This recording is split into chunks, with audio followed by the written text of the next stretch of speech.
start the next session. Is Dr. Moccia here remotely?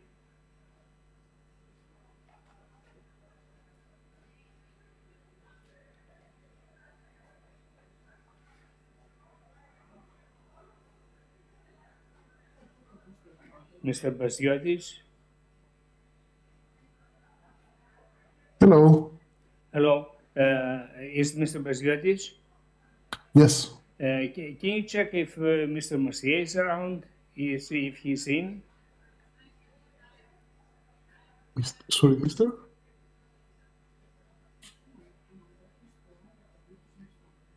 Can you check if Mr. Moccia is in? Sorry, I don't see him online, but I can text him. Give me 1 second, please. Or is Mrs. Wainwright here? Vanessa Wainwright? No. This is the list of people you can see it also in the screen. None of them is.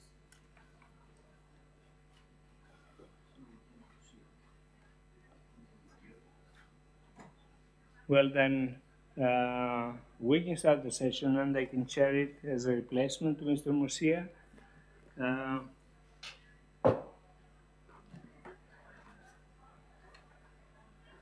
Mr. Baziotis, did you have any instructions or are you prepared to make a presentation? As I understood, this will be a panel, but if you would like me to present what we do, it will be a pleasure, yes. Okay, this is a very interesting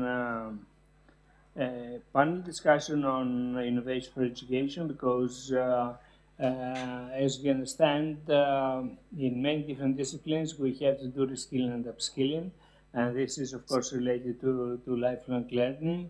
And the question is how this can be done. That would have been the topic of this panel discussion. So let's start with the presentation of Mr. Baziotis. So who is in now? Okay. So we hear you. Okay. First of all, thank you very much for this invitation, and I'm very happy that I'm with you. I'm actually originating from Thessaloniki and Italy, so it's a very, very big pleasure for me. So in innovation for education, I believe that AI, especially at this moment, is having a great impact. And sorry for interrupting you. Do you have any slides to present or not really? Give me 1 second, please. Because if you have slides to present, then you can share your screen. Is Mr. Salvatore Moccia in? Yeah, I'm here. Yes. Okay, good. So please do take over in sharing this session. Okay. Yes. Okay. Thank you very much. So thank you very much for joining. Delay, but so Salvatore, the floor is yours now. Okay. Yes. Thank you very much, and thank you for inviting me for this. Mr. Salvatore, if it is easy for you to open your camera, please. It's in theory, it's on. If you have a now it's okay. Okay. Perfect. Now, okay. That's perfect. Yeah. Yeah. Thank you very much, and sorry for the delay, but WebEx was to be reinstalled.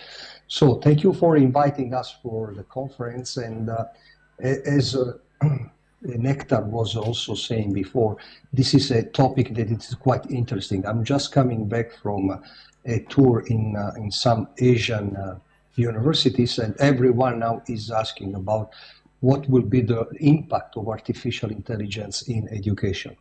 So what I would like to share with you, if it's possible, I would like to share some ideas. I'm not a professor in technology. I am professor of strategic management. And right now what I'm doing, I'm the head of education and skills at AIDA Digital. So in the last 2 years, we have been launching several new programs, including one in artificial intelligence with a specialization in emotion AI. And I had also the privilege during those 2 years as a professor of strategic management to, let's say, to observe all the things that are happening in those technologies. And I prepared some small reflections that I would like to share with you regarding the artificial intelligence, you see artificial intelligence in education, what I call the more than 4 cardinal points. Let me see if I can share with you my screen.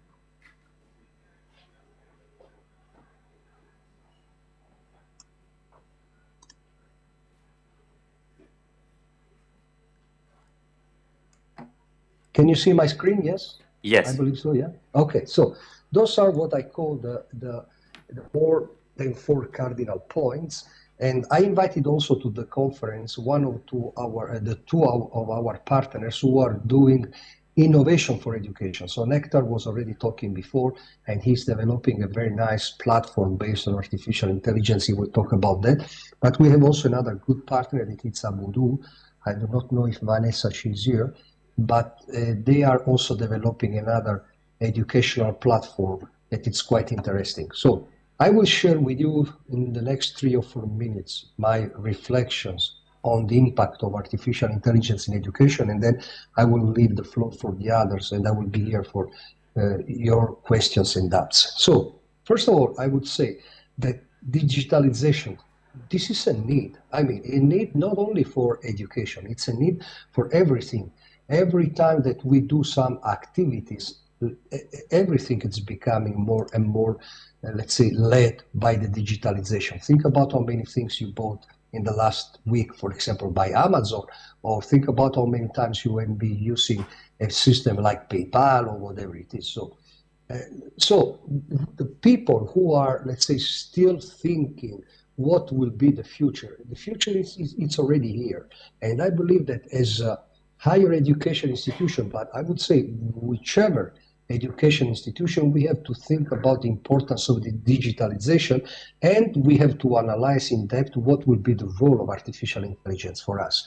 If you go to Google, you will see a lot of examples, and I will bring here some of examples, a lot of examples of higher education institutions, all vocational trainers, all corporates already using artificial intelligence in education.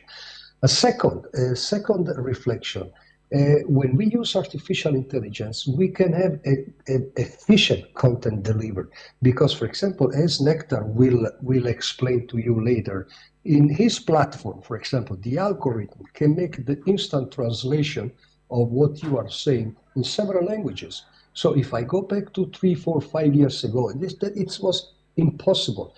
Yesterday, I had a meeting with a very important business school who are preparing some courses for to sell online, and they still have the problem of languages. And so today, as Nektar will explain to you later, this is a problem that is solved. How? Using the artificial intelligence.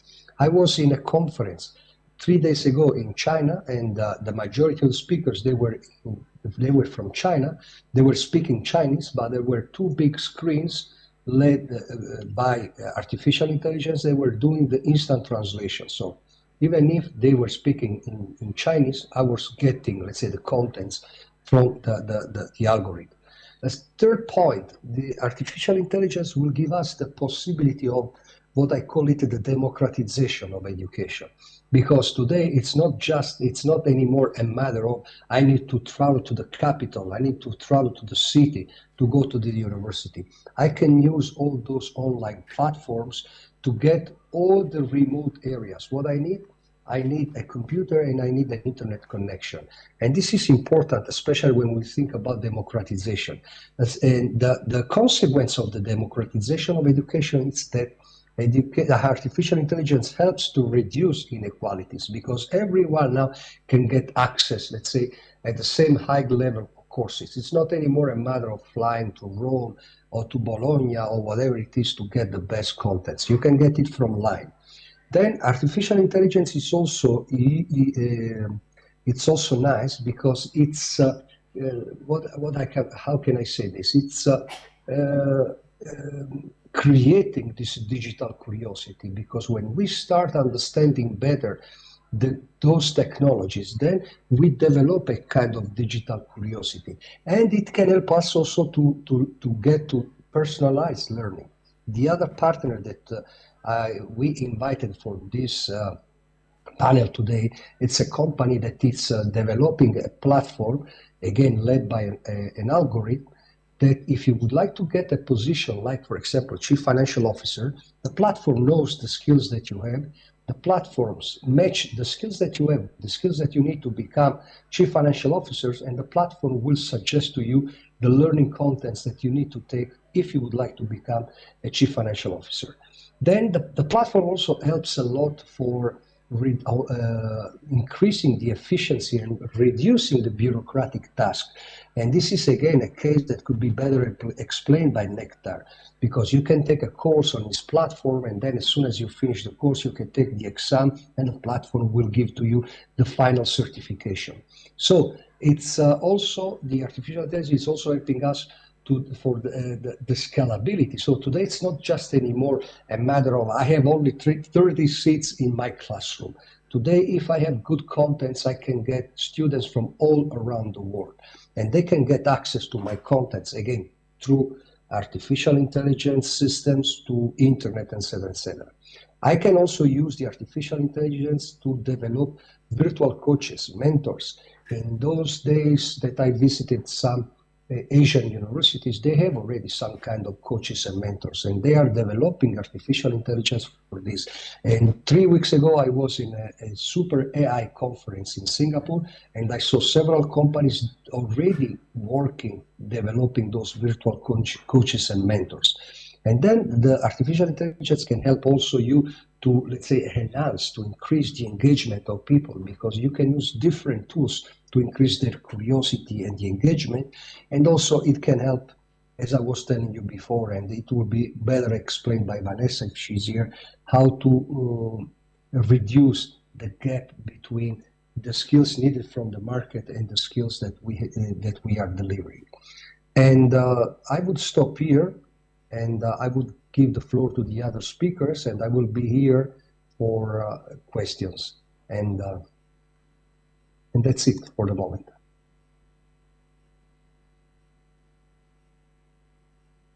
Nektar, do you want to follow the second with your presentation? Of course. First of all, what you mentioned is, for me, one of the most crucial points in terms of how we can democratize with AI education, in the sense that this moment several institutions are having a serious issue of completion of studies because of language barriers. And for me, it's one of the most important things that we can have the content translated in any kind of language by text or also by audio. This is the first point. The second point is how to create tools for educators, but also for students, to make the learning process more engaging, more that they would like to be inside. For that, what we can create is that we offer a system where the teacher provides information about their course, and with generative AI, they are able to create questions, to create material to guide the process practically, even for the marketing, because we know very, very well that we might create the best course, but the institution or the educational facility needs to promote it. So we need to speak to a larger audience, and AI, with the marketing knowledge that it has, it can provide this all the information. So if you have, sorry, Nektar, if you have some slides that you would like to share with the public, that would be nice. Hi, Vanessa, how are you? Oh, I'm good, Salvatore. How are you doing? Thank you for coming to this panel. Thank you.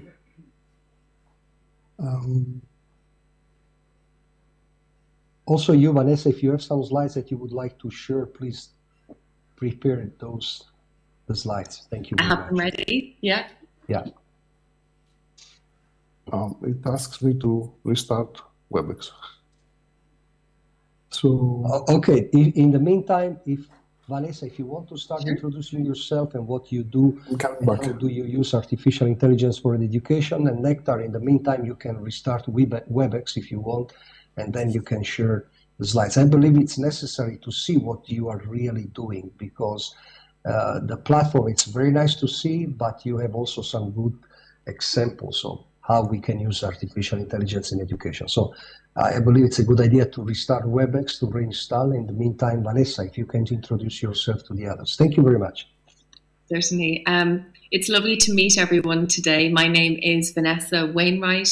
I'm the founder of Abodoo, which is a skills platform who we partner with EIT Digital, and we are powering the future of learning and working by enabling learners to have a digital skills passport that gives them access to lifelong learning pathways as well as work opportunities. And as Salvatore mentioned earlier on, AI is fundamentally the baseline of what we're building our technology on top of, to ensure that through generative AI, people really have personalized learning and development journeys, because gone are the days where you just do a degree and you have one career path.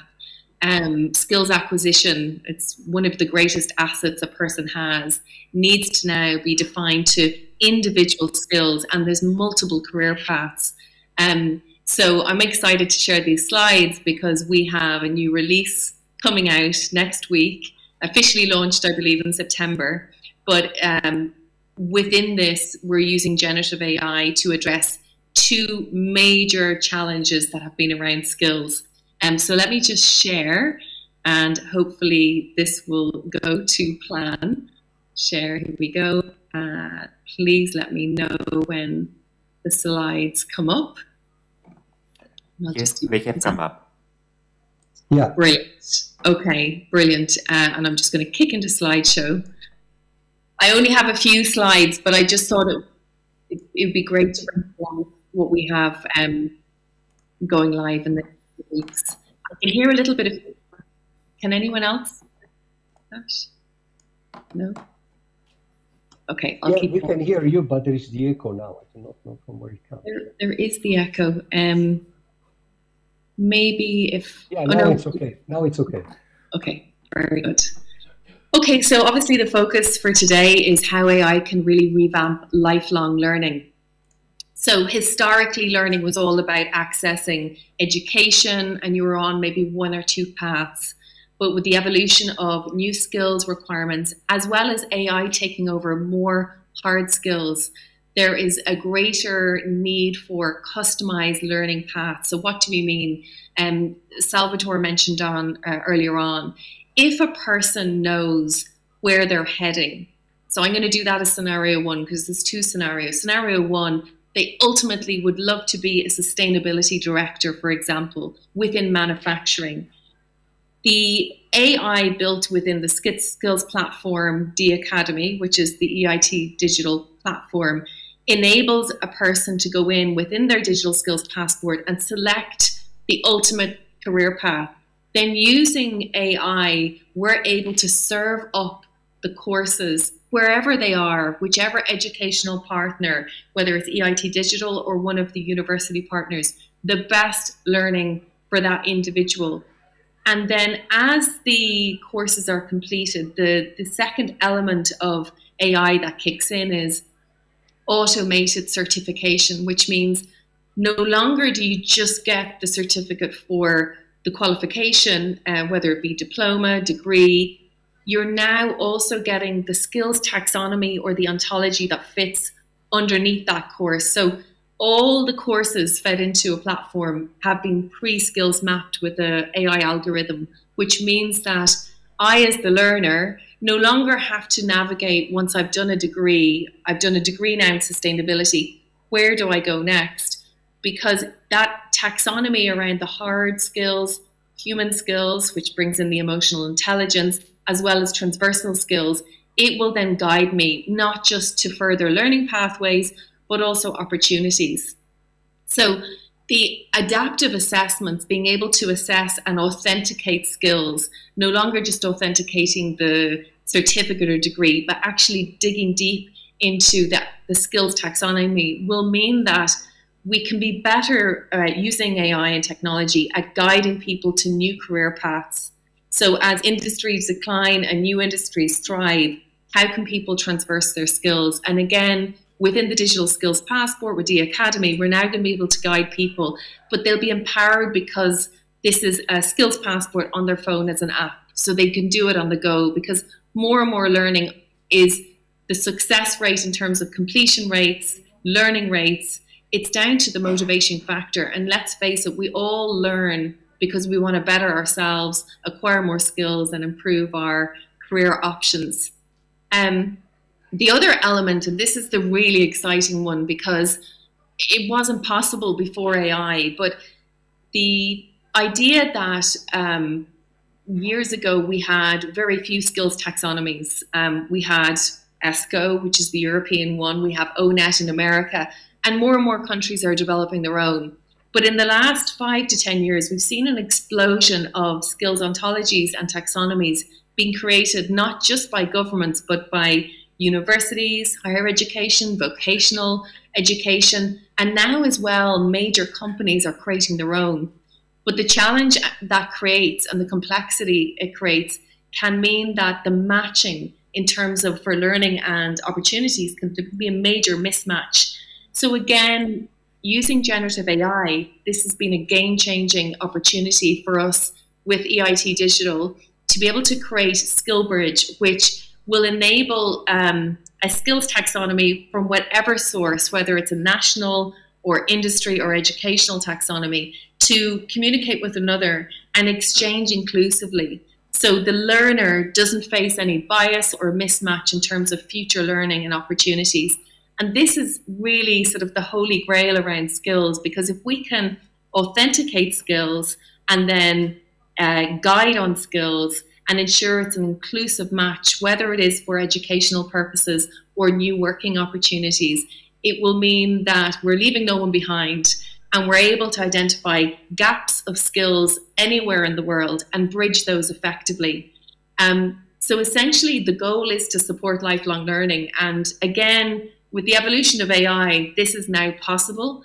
And beyond this, where I see further development is around that AI career coach. So yes, our passport right now can guide people in the direction, give them access to learning, but the nuances about someone's personality and what they're craving and the type of culture and opportunity, we can use AI as a tool to support people in this space as well.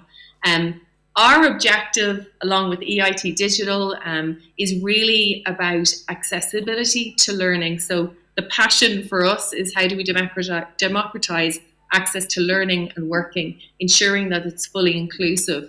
And that's the beauty, that the fact that we're all now online, people, if they have the skills and the connectivity, and we can authenticate and validate using the skills passport, we can then demonstrate to the European Commission, to industry, by visualizing all of this skills data in real time.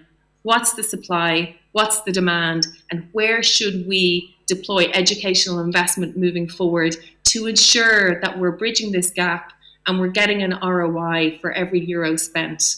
And there's other elements around passport from an AI perspective, enhancing the efficiency of skills first matching. So making it really easy for industry to connect with talent and connect with talent before they've even finished their education. So as they're acquiring skills, perhaps there's an opportunity for internships and apprenticeships as they're going through education.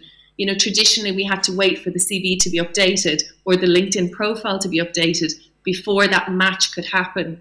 And the other element is education has really suffered from declining revenues.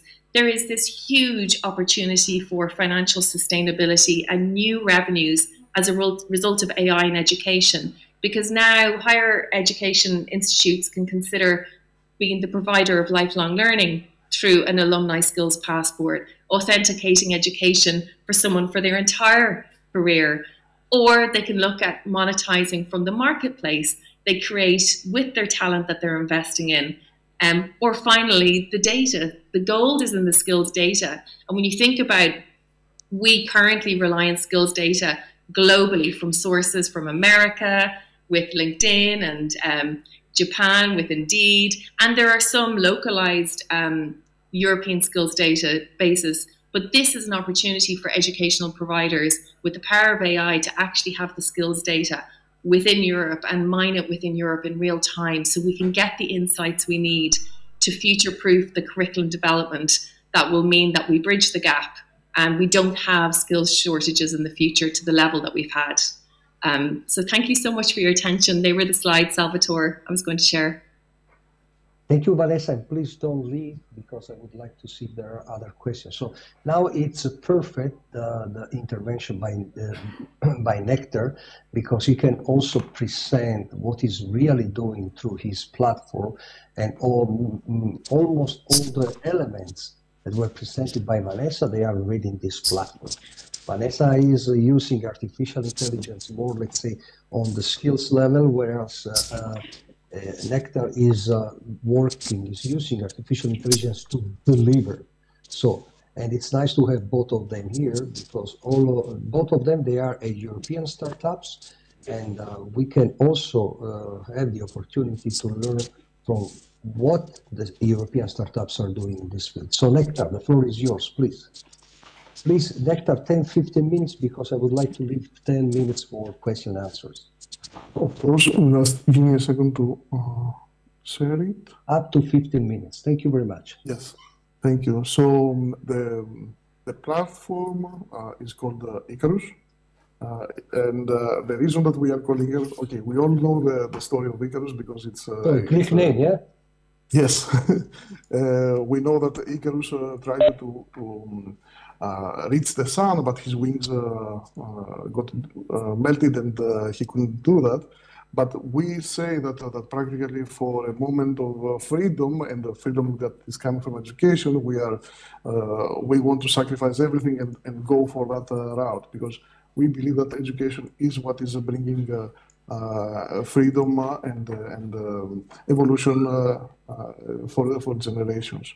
So in our platform, we are having all the courses and several professors and all these collaborations, also with, of course, with EIT. And the problem that we are having is how to bridge skill gaps and government expenditures, but also how the students will be more motivated in order to get more inside the education and want to learn more and find motivation, especially in the moment that we are living in the TikTok era, that everything is very fast. Everything has to be very rapid, especially for new generations. So what I was also referring earlier is that there are several dropouts, and if we see that in the global scale, then we can see that many of the students are, even if they pay the courses, they don't finish the courses, and one of the main reasons is language, but also motivation. So what we wanted to achieve is to bring these solutions for them. Very, very fast, I would like to say that we are having the AI modules, where we are having the automatic transcriptions for videos and translation in major languages. Actually, we cover all European languages. And we wanted to, we are going to release an AI-based recommendation tutor that through OpenAI, that it will understand the needs of the student and propose content to enrich their skill set. We also have, of course, a live conference and the classes where the participant will be able to translate to their own language the content. And we are having almost 2.5 seconds of translation for that. and the grading automation where a student would be able to fill up the questionnaire or the test and then get the grading and the certificate if this is connected with the course. So for ICARUS, what we wanted to make is not only to have the online video interpretations or the personalized learning, but we wanted to see how a student can find more and explore more information through the platform in order to get accomplished in their daily life, but also for their career.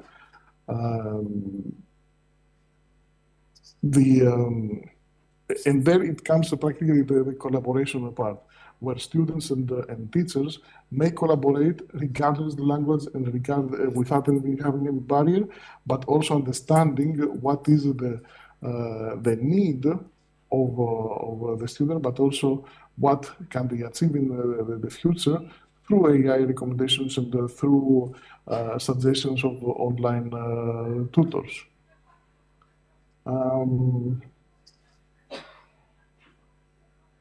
As I mentioned, we are trying to win the geographical barrier, and also we are trying to see how also with slow internet, students can download as much as content as possible in order to read and study the courses. We are trying to win the language barriers, the peer-to-peer barrier. So practically we want professors and universities to be more accessible for around the world, and the sort of motivational barrier, which is something that I believe that all students have experienced at a certain point. What we also try to achieve is objective knowledge. With generative AI, we try to filter what is necessary for the student and not bring, for example, if you go to every search engine in this moment, it will bring you not only what you prefer, but also random content. So we want to provide as much as more personalized content for the students. These are the collaborations that we are having, and we are increasing our strength and our knowledge, and yeah, I think that that's in a nutshell what we are doing. Thank you, Nektar. So I have some questions for both of you, but I would like if there is someone who wants to ask something from the other participants. Hello, does anyone have any questions for the presenters from the room here? Okay, just a minute, we're going to give the microphone for a question from the audience.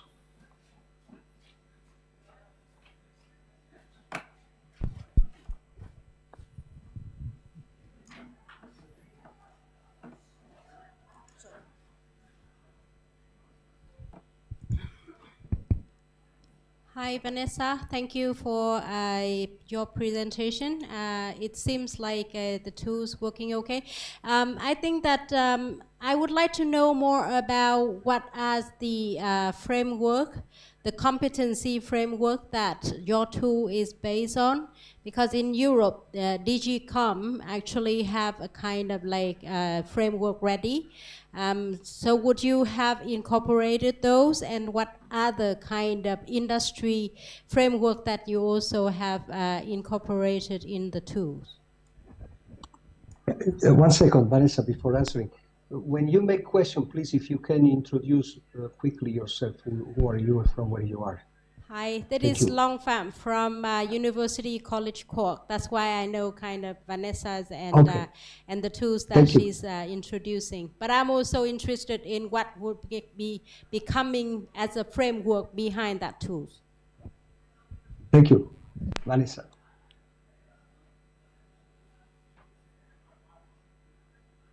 You are muted, Vanessa. Vanessa, you're muted. You're muted. I was just saying, It's lovely to have UCC on. We've been working with the president, and they're very forward-thinking university. So we're very much led by our educational partner or consortium that we're supporting. The way we have built the skills platform, it's been designed to be white labeled. So by that I mean whether it's branded the name of the institution or the name of the project or consortium, and they guide on the framework. So in one scenario, we're just simply using the framework from Europe, ESCO. With others, they're actually bringing in multiple frameworks, even in terms of having their skills competencies mirrored with the United Nations Sustainability Goals. So it really depends on the objective. And in other scenarios, actually, we need to do groundwork before the platform can go live. So we will need to do scraping of skills data, specifically, for example, in sustainability and energy. The terms around green skills are advancing so rapidly. They need to build their own framework before we activate, but we have the flexibility to leverage multiple or just work with whatever's in place at the moment. And we're currently in the process of activating APIs with lots of different data points in Europe for Europass and so on.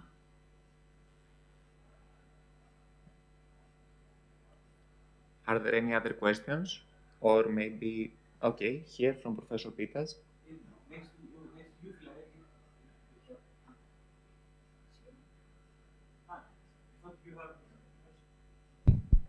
Yeah, thank you.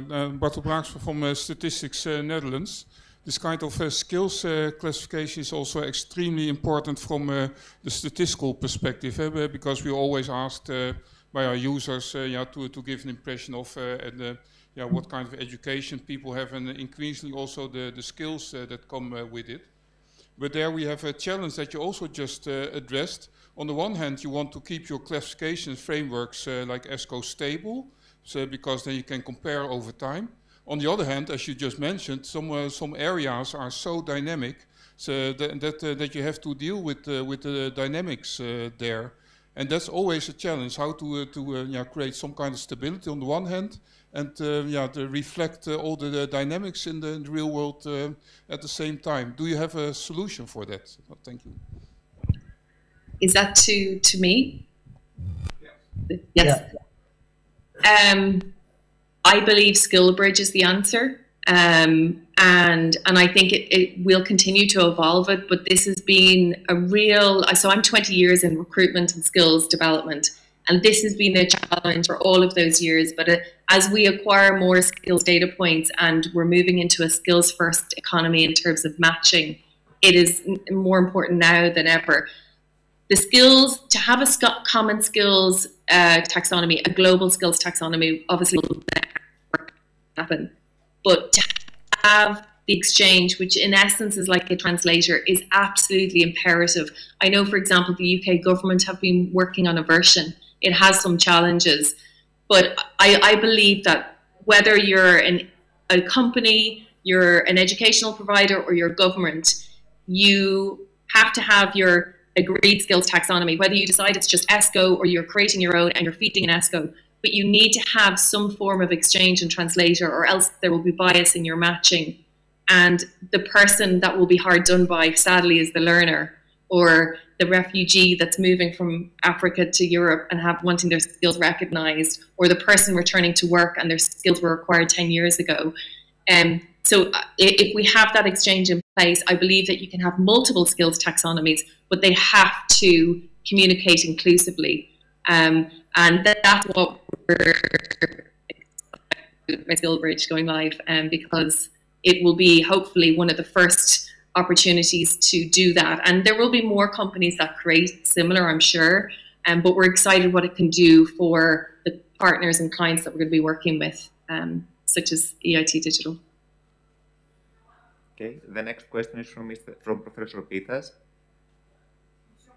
Just a moment, so you can pass the microphone. Here at Aristotle University of Thessaloniki, we developed courses, a good number of them at master's level, and also short courses are delivered by various AIDA partners. is there any interest in uploading these courses in the ICARUS platform? Do you have a business model for this? Of course, that would be great, because I believe that first of all, education should be shared. We already have a collaboration with universities like GHU or the California Lutheran College and the UCLA.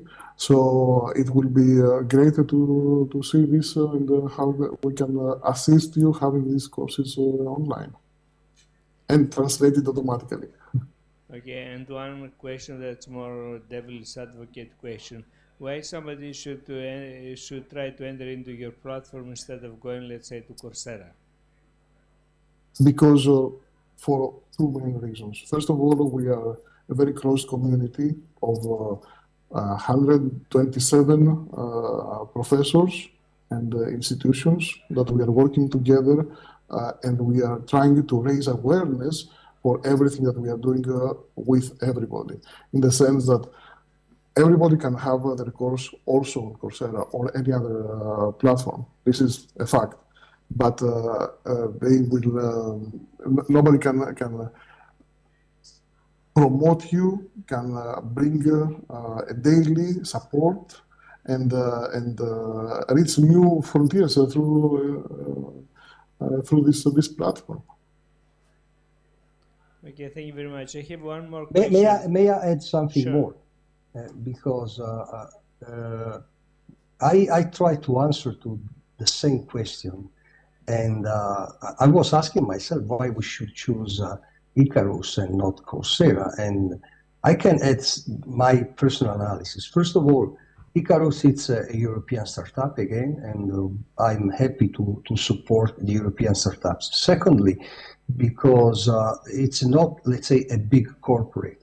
You can talk to Nektar and you can tell him, for example, to use or to design a special brand image reflecting the image of your university. So there is this kind of flexibility. But third, and this is what I think it's more important, and this is why we are also using ICARUS for delivering some courses for some European Union projects. It's because of the algorithm that can do the multilingual translation. So I believe this is the most powerful tool, because then I can have also some professors delivering courses live, but the students, they can receive the contents in the different languages. And so for me, for example, analyzing things from a European perspective, this is really a wonderful tool to democratize the education, because we are not linked anymore to a single language dominating, let's say, the educational market. We can deliver the contents I can have the best, for example, the best professor, the best expert in the field, but probably does not speak English, but now I can use him because the platform will make the translation automatically. And so I believe this is the three elements that could be used to answer to your question. Thank you, Professor.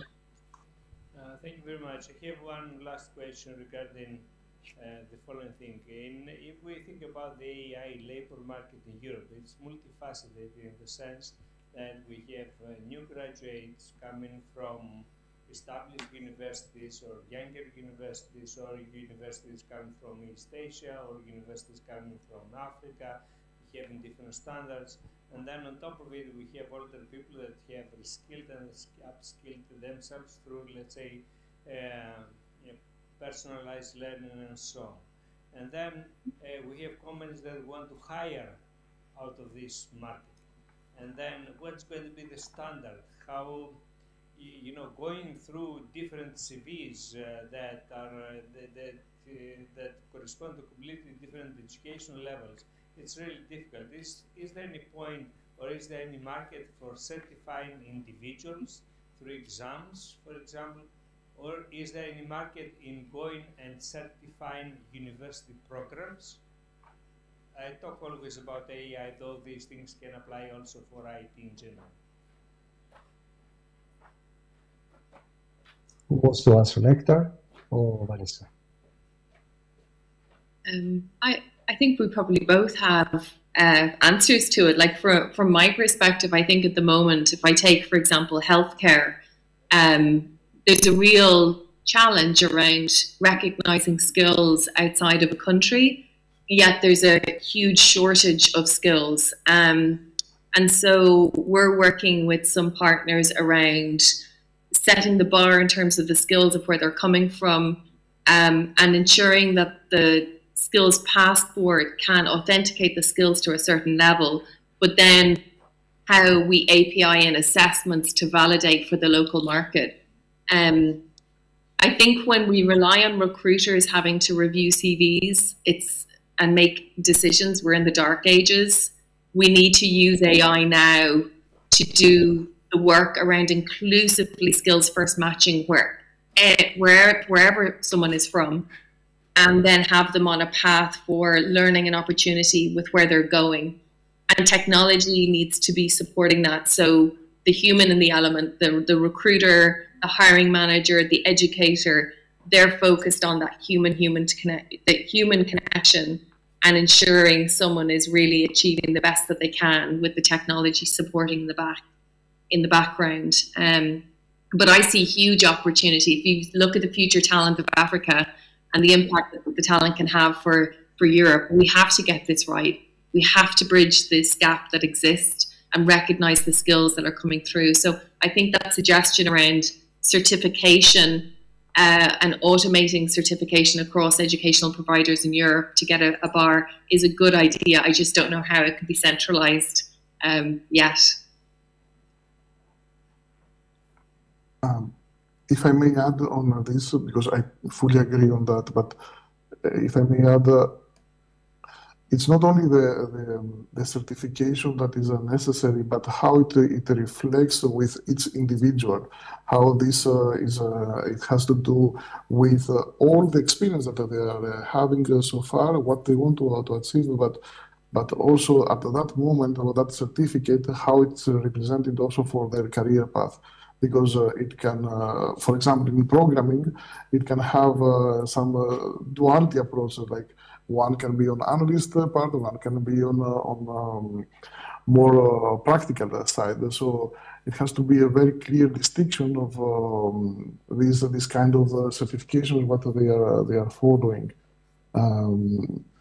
Also, for automated process, I think that this can be achieved, especially with AI.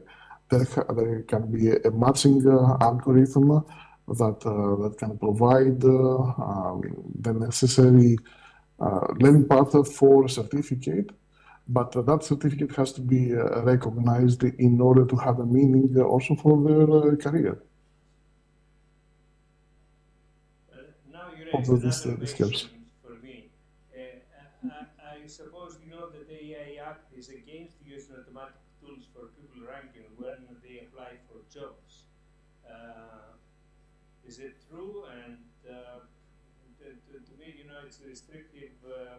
They say that it's hiring and it's socially unacceptable. In my view, I think that this is a wrong definition of what's high risk, because if you are a recruiter, you have 2,000 CVs, and you have to somehow to take a decision, then you need automatic tools, otherwise you know this job is impossible. But did you ever talk to these guys that made these legal provisions?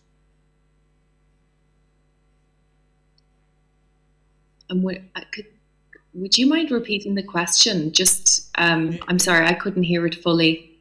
Okay, the question is that I think that the AI Act prohibits the use of automatic tools for ranking candidates in job postings.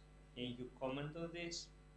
Yeah, I'd love to. Because I remember prior to working in skills technology, I was in recruitment, and I remember the implementation of personality assessments, and companies were implementing a rule in, rule out based on a personality assessment, which was at the time crazy. But no, I think the power of where AI sits is in terms of guidance for the learner or candidate for opportunity. So if I look at what we have within the skills platform, when someone wants to be discovered, they turn their skills passport on and it's skills first matching. So the AI, how we're using it is an algorithm to guide them to the career pathways, not just one pathway, but if they want to transfer their skills, say from manufacturing to energy, what opportunities they have. And the other element is having an anonymized matching. So I can't see the age, sex, ethnicity, nationality of the match. I'm purely, as a recruiter, analyzing a skills passport based on the skills that that person has. But I think that where AI can help a recruiter, because let's face it, we want recruiters not doing the donkey work of screening CVs, but actually engaging with the right talent. It's in the match accuracy. So depending on the skills of someone and the skills required for the job. So again, I think gone are the days where you just put a job spec online. It needs to be a skills profile for a job that's matched against the skills of an individual. So we have the best match possible. And that's where the AI can save a lot of time in terms of percentage match. But I don't think we should be ruling anyone out using AI until we know maybe in 5-10 years time, the accuracy is 100%. But until we achieve that point, I think a human element always has to be there.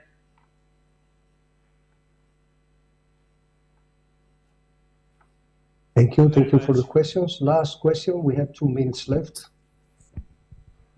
Do we have any other question in the room? Okay, one final question. We're passing the microphone. It's me again, Long from UCC. I have a question for both of the platform. These already raised by the previous speakers talking about what would be the competitiveness or what would be the pain point or selling point that make your platform unique from others. So from what brief presentation of Vanessa, I think that you are working with educational institutions and kind of like in those in education industry. And the other one, I haven't really have clear idea of who would be your client, who would actually using your platform. Is it to the learners or is it to educational service providers, or actually for other universities that don't really have the resource to invest in those platform, and they can use your platform as a medium so that they can provide services to their students?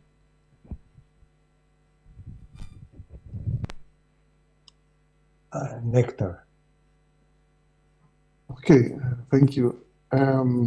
We are having, apart from students that they are purchasing the courses individually, we are having also, for example, an accelerator. The accelerator is bringing the courses for their startups and also for the audience that they are having.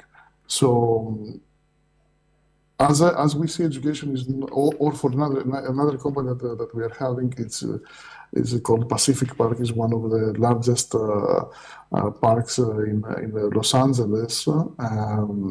They are having a course about regulations and safety that all the employees and partners and managers need to go through and be certified, so they can prove that they know about and they have understood of these problems and issues. So I think that education itself is providing all of the opportunities, how can it be packaged and how can it be leveraged for every case. And we just need to be open on how to create new avenues of exploring how it can be utilized in the best way. If Salvatore, if I may just add, you are right, it's education that we are working with right now, but we have been approached by a large data company and within healthcare to see could we look at an opportunity to bring it into industry, because more and more large enterprises are realizing actually they should have their own internal academies for skills and also support inclusive talent discovery to eliminate bias. So that is something that we're looking at for next year. And just to conclude, to give answer to your question, imagine a world where you are a potential learner and you come to this, let's say, new educational world, where the first door, it could be, let's say, the Vanessa platform. So the platform starts knowing you, platform starts knowing what are your skills, what would you like to become, etc., the job that you are searching for.